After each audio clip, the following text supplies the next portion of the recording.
સાથે આગળ વધીએ સુરતમાં કોંગ્રેસનો ખંડણીખોર નેતા ઝડપાયો છે। કોંગ્રેસ લઘુમતી મોરચાના યુથ ઉપપ્રમુખની ધરપકડ કરવામાં આવી છે। પોલીસે નુરુ શેખ સહિત બેની ધરપકડ કરી ફરિયાદીના બાંધકામને ગેરકાયદે ગણાવી ખંડણી માંગી હતી। બિલ્ડિંગને તોડવાની ધમકી આપી 10 લાખ માંગ્યા। પોલીસે 50,000ની ખંડણી લેતા બેને ઝડપી પાડ્યા। સાદિક અલી અને નુરુ શેખની પોલીસે ધરપકડ કરી છે। ફરિયાદી છે એને પોતે પરમિશન પણ લઈ લીધી હતી। ફરિયાદીએ જણાવ્યું કે મારી પાસે પરમિશન છે।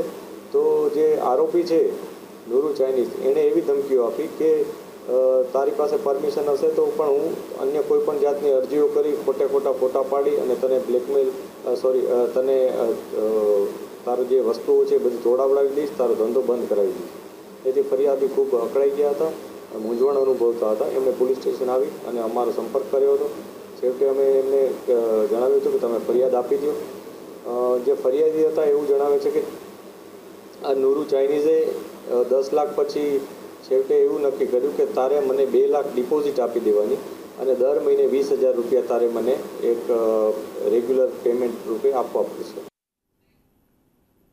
સુરેન્દ્રનગરમાં બુટલેગરના ઘર પર બુલડોઝર ફર્યું। ગેરકાયદે બાંધકામ અને મકાનો તોડી પાડવામાં આવ્યા છે।